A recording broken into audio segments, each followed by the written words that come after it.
Anda kembali di Selamat Pagi Indonesia, pemirsa. Kali ini bersama saya, Souza Hutapea. Musim kemarau panjang yang melanda sejumlah wilayah di tanah air beberapa waktu lalu menyebabkan terjadinya kekeringan ekstrim sehingga berdampak buruk terhadap kehidupan masyarakat. Cadangan air tanah di daerah tersebut pun menipis sehingga warga kesulitan untuk mendapatkan air bersih. Namun melalui program pembangunan sumber air bersih untuk negeri dari Kementerian Pertahanan dan melalui juga oleh Universitas Pertahanan, persoalan kesulitan air bersih di daerah pun perlahan mulai teratasi. Pasalnya, sejak program ini bergulir, sedikitnya telah dibangun puluhan titik sumber air bersih yang tersebar di wilayah yang mengalami krisis air bersih. Dan untuk membahas persoalan tersebut, kita akan berbincang langsung dengan Rektor Universitas Pertahanan, Bapak Letnan Jenderal TNI Joni Maroza. Dan selamat pagi Bapak, apa kabar? Selamat pagi. Kabar baik? Kabar baik. Ya. Bapak, kita langsung membahas nih Pak, ini sangat menarik nih, program pembangunan air bersih untuk negeri. Bisa diceritakan Pak, apa yang menjadi latar belakang program ini dijalankan? Baik, terima kasih Mbak Sasa pertanyaannya. Program ini mulanya kunjungan dari Bapak Presiden Jokowi ke Pulau Moa, salah satu pulau terbesar di Maluku Barat Daya, Kabupaten Maluku Barat Daya.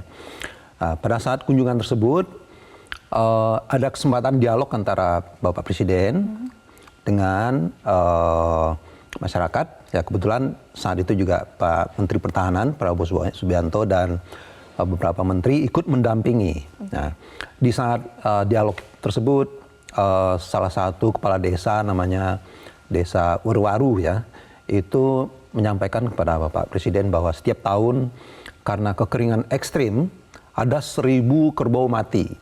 Itu sangat berat bagi masyarakat. Gitu.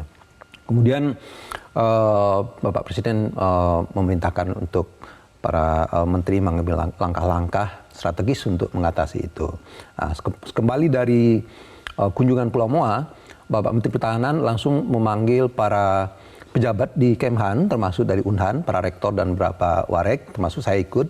Beliau langsung memerintahkan agar kita segera mengambil langkah-langkah strategis yang dimaksud dengan Bapak Presiden, merencanakan survei, penelitian, dan merencanakan untuk segera ikut membantu kesulitan. Nah, itu di Pulau Moa. Tetapi juga Bapak Menteri Pertahanan melihat ada kekeringan juga yang dilaporkan di daerah Lombok, Sumbawa, sehingga kita secara serentak melakukan itu. Ada 2 tim survei yang kita buat pada saat itu. Satu tim survei untuk melihat dampak secara sosiologis kepada masyarakat. Yang kedua, untuk melaksanakan penelitian teknologinya. Untuk menemukan teknologi pendeteksian sumber-sumber air yang lebih bagus, yang lebih akurat. Kemudian teknologi untuk melakukan pengeboran lebih cepat dan lebih efektif, begitu. Itu yang kita lakukan. Berarti program air bersih ini bergerak dalam 2 aspek ya, di survei juga dampaknya seperti apa, lokasinya segimana juga, dan menggunakan teknologi ya Pak? Iya, menggunakan teknologi. Memang dari Unhan sendiri itu kan merupakan salah satu bagian dari program Tridharma Perguruan Tinggi. Jadi kita menyampaikan kepada Pak Menteri kita bisa melakukan program ini lewat program pengabdian kepada masyarakat. Jadi 3 tugas perguruan tinggi, pengajaran, penelitian, dan pengabdian pada masyarakat. Kita melakukan pengabdian pada masyarakat. Ya. Bapak Menteri Pertahanan memang sering menyampaikan betapa strategisnya air gitu. Jadi nilai strategisnya dari aspek keamanan nasional itu sangat tinggi. Ya. Pertama, air memang kebutuhan dasar gitu. Itu apapun yang kita makan gitu, walaupun apakah nabati, hewani, semua itu sumber air. Juga loh, Pak, hak hidup ya masyarakat gitu, yang harus kita perhatikan. Krisis air itu bisa bermuara pada krisis pangan, bisa bermuara pada krisis kesehatan. Sehingga kalau kita bicara misalnya program pemerintah untuk mengatasi stunting gitu ya, itu kan tanpa berbicara masalah sanitasi dan air bersih itu juga sulit diatasi. Gitu. Saling berkaitan ya Saling Pak? berkaitan. Oke, terkait dengan program air bersih untuk negeri ini kan sudah dijalankan. Mungkin bisa disampaikan Pak, wilayah mana yang sudah, sedang, dan akan mendapatkan program air bersih untuk negeri ini? Sampai saat ini kita sudah mengerjakan ada 132 titik gitu ya. Yang sudah diresmikan ada 88 titik. Satu titik itu kira-kira satu desa gitu ya, satu dusun itu untuk berkisar 100 sampai 200 kepala keluarga. Ada juga sampai 400 kepala keluarga satu titik itu. Itu tersebar di Lombok, Sumbawa, Pulau Moa. Di Jawa itu kita mulai dari Gunung Kidul, Kabupaten Gunung Kidul. Ada lagi di Jawa Tengah itu di Banyumas, Purworejo, Kendal, Boyolali, Blora. Itu sudah kita resmikan semua. Yang belum diresmikan dan siap diresmikan ada di Jawa Timur, di Pamekasan ada 12 titik, 12 desa.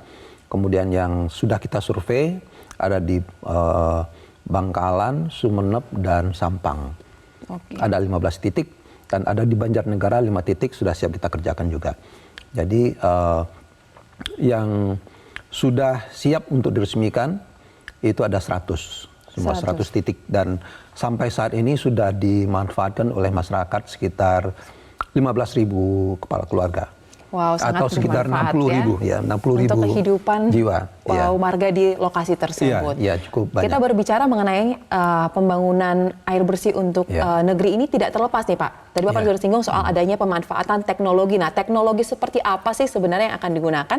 Nanti kita akan lanjutkan pembahasannya tentu saja dengan dosen ahli yang sangat memahami terkait dengan teknologi ini. Jangan kemana-mana pemirsa, Selamat Pagi Indonesia masih akan kembali usai jeda yang satu ini.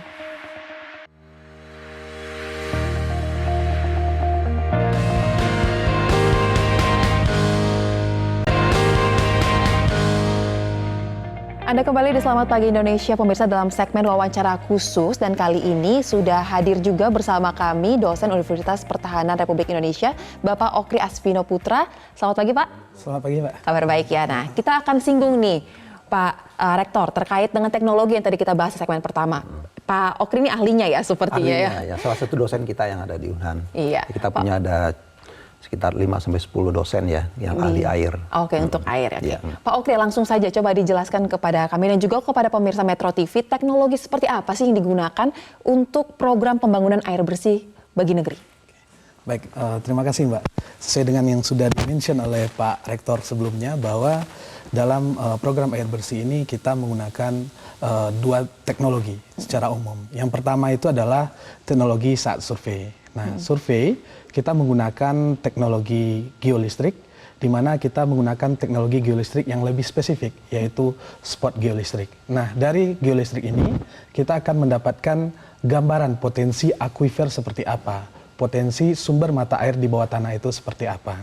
Nah, kemudian di survei ini kita juga mengkombinasikan antara data-data existing yang kita punya untuk meningkatkan akurasi dari potensi titik yang akan kita bor. Data-data existing tersebut mulai dari data geologi regional, kemudian data cekungan air tanah, kemudian data dari peta hidrogeologi.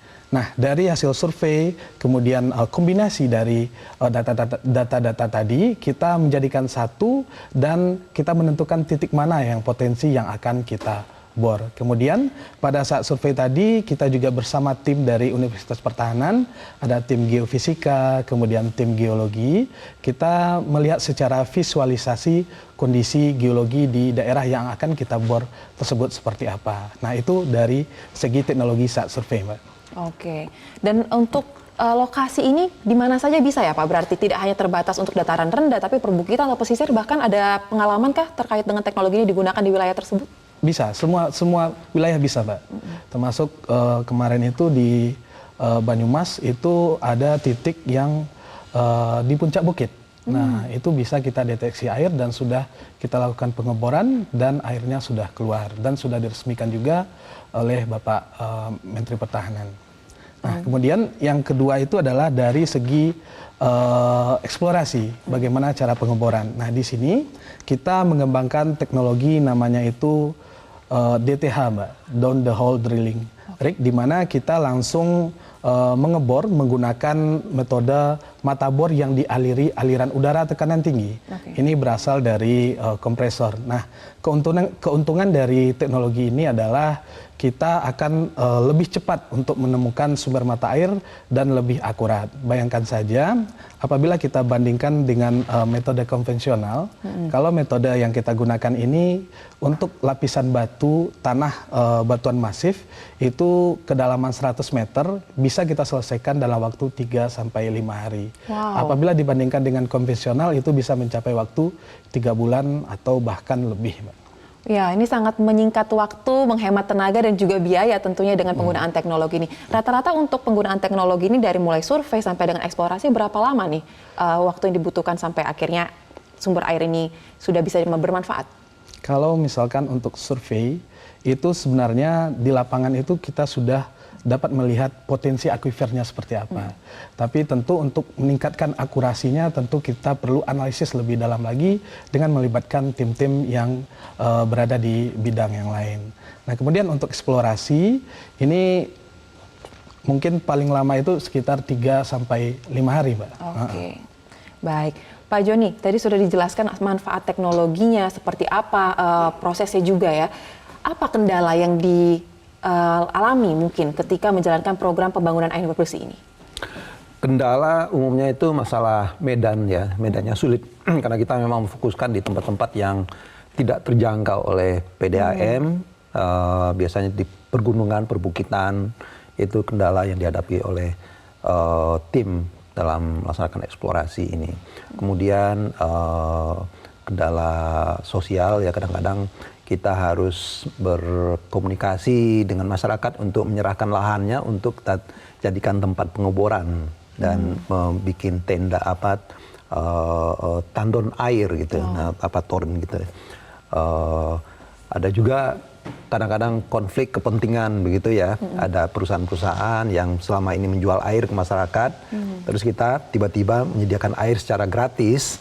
Nah, itu kan mengurangi bisnis dari pihak-pihak lain. Itu biasanya juga ada. Ada beberapa kendala yang lain juga, tapi kita semuanya bisa mengatasi dengan komunikasi dan kolaborasi dengan masyarakat maupun pihak terkait di Pemda dan terutama juga dengan pihak PUPR dan SDM di Pemda dan TNI Polri yang ada di daerah. Gitu, Oke, dan ini pasti responnya dari masyarakat sangat positif ya Pak? Sangat positif dari masyarakat. Misalnya seperti yang dialami di Gunung Kidul, biasanya mereka harus beli air dengan harga 600.000 per minggu, per bulan.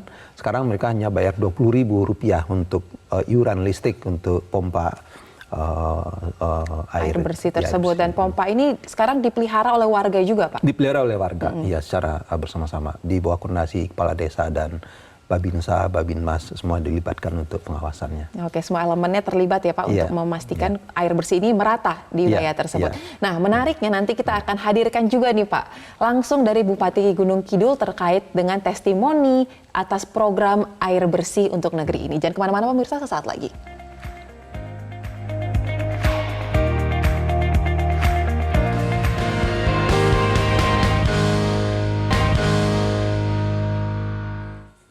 Kembali lagi di Selamat Pagi Indonesia pemirsa, bicara soal pembangunan sumber air bersih tentu tidak akan berjalan jika tidak ada dukungan dari pemerintah daerah setempat, baik di tingkat provinsi maupun di kabupaten. Nah, saat ini sudah bergabung bersama kami Bupati Gunung Kidul, Bapak Sunarianta, dan langsung dari sambungan Zoom ya. Selamat pagi Pak Sunarianta, apa kabar? Selamat pagi Mbak, kabar baik. Kabar baik, Alhamdulillah. Bapak langsung saja nih Pak, boleh diceritakan manfaat seperti apa sih yang didapatkan oleh pemerintah daerah dari program air bersih untuk negeri yang ada di wilayah Bapak? Baik, terima kasih Mbak. Sebelumnya yang terhormat Pak Rektor UNAN dan Pak Oki, tentu saya langsung juga, saya atas nama pemerintah Kabupaten Gunung Kidul dan juga mewakili warga masyarakat Gunung Kidul dan teruntuk terlebih bagi para penerima manfaat program sumber air bersih yang dilakukan beberapa waktu yang lalu oleh Kementerian Pertahanan melalui Universitas Pertahanan Republik Indonesia, yaitu dalam program pengabdian masyarakat. Sangat besar manfaatnya bagi warga masyarakat. Tadi sudah disampaikan oleh Pak Letnan Jenderal Joni Marosa bahwa selama ini ya, sebagian besar yang tadi terintervensi dengan program tadi beli dengan tangki ya, kadang-kadang 400 sampai 600 ribu, tapi sampai saat ini dan saat sekarang ya, itu sudah tidak beli lagi. Nah, kemarin 11 tempat yang dibangun di Gunung Kidul, kalau tidak salah itu menyasar sekitar 1.760 kakak, hampir kira-kira 6.000 orang ya, atau jiwa terbantu dengan program dari Kementerian Pertahanan ini. Sekali lagi saya ucapkan banyak terima kasih. Memang betul Mbak, jadi di Gunung Kidul ini kan beberapa zona. Salah satunya yang terintervensi dengan program sumber air bersih ini di 9 wilayah. Ini kemarin saya juga ngecek langsung, ini betul-betul di musim kemarau yang panjang seperti ini luar biasa. Mereka bisa menggunakan di sisi lain, tidak hanya manusianya atau orangnya yang menggunakan, tapi juga kalau di Gunung Kidul ini terkait dengan masalah ternak. Ya, masalah ternak juga membutuhkan air yang cukup besar, dan di sisi lain juga masyarakat sudah sedikit-sedikit beralih tentang pertanian. Nah, ini ada sebagian yang digunakan untuk pertanian, tapi biasanya di pertanian di lingkungan rumah. Ya. Termasuk saya mohon izin Pak Marusa, saya juga yang terdampak tentang air ini, dan saya menggunakan juga bantuan ini di rumah saya. Sekali lagi saya terima kasih. Itu. Baik, mungkin Pak bisa disampaikan juga harapan untuk program air bersih untuk negeri ini ke depannya seperti apa dari Bapak? Saya rasa tidak di Gunung Kidul sendiri ya yang kekurangan air. Kalau kita melihat di media kan di Indonesia ini banyak yang kekurangan air. Tentu pengabdian yang seperti ini yang langsung terjun di masyarakat dan langsung dapat dirasakan oleh masyarakat. Kalau menurut saya juga terus dilanjutkan. Karena di Indonesia ini, apalagi di Gunung Kidul ini, sumber mata air sebenarnya banyak, termasuk sungai-sungai bawah tanah, tapi belum tereksplor karena memang membutuhkan biaya yang sangat besar atau kos yang besar. Ini yang pemerintah daerah tidak hanya di Gunung Kidul saja, saya rasa membutuhkan peran pemerintah pusat. Itu. Baik, terima kasih Pak Sunaryanto untuk waktunya bersama kami. Ini tuh Pak, ada testimoni dan mengapresiasi dan juga ada kata kunci tadi saya tangkap, kolaborasi. Nah, seperti apa bentuk kolaborasi diharapkan agar apa yang ada di daerah dapat tergali dengan lebih baik dengan bantuan dari tentu saja dari pusat, seperti apa?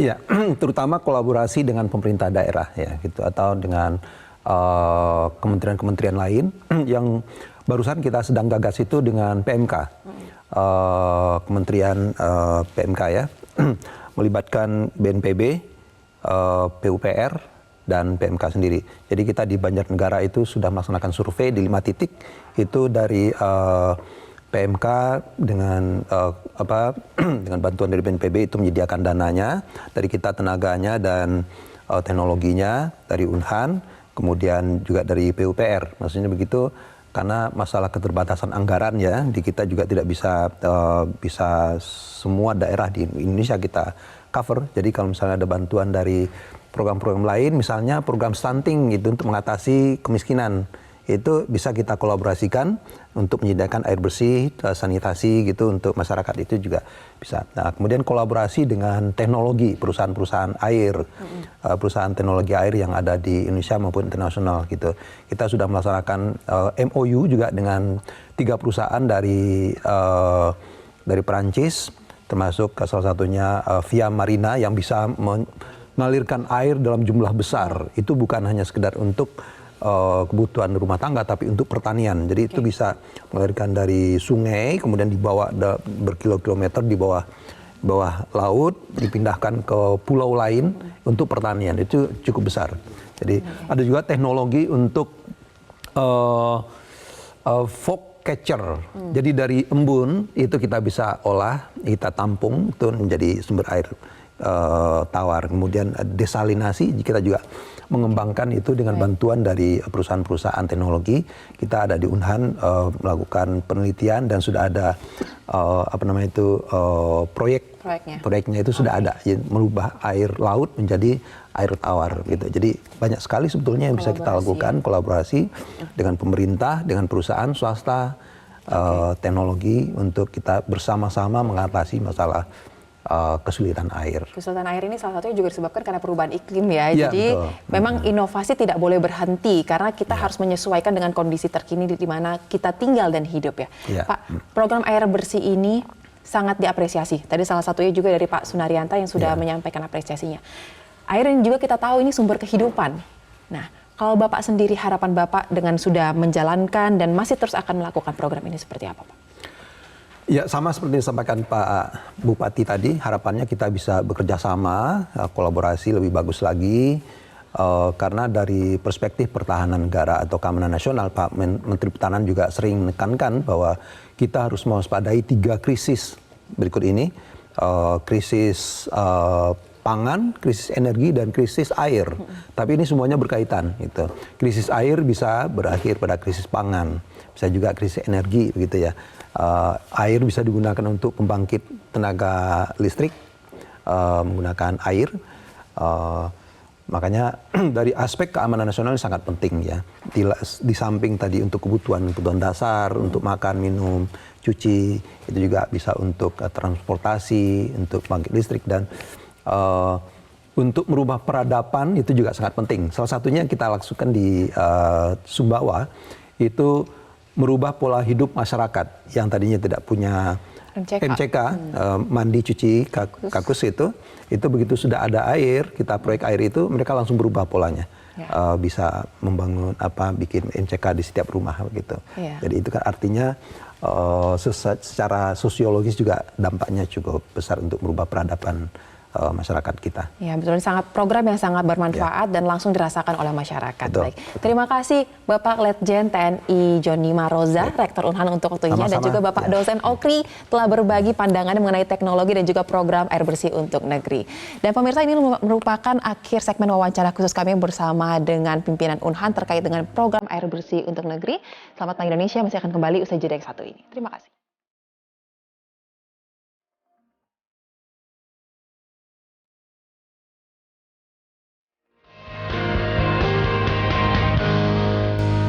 Jelajahi cara baru mendapatkan informasi. Download Metro TV Extend sekarang.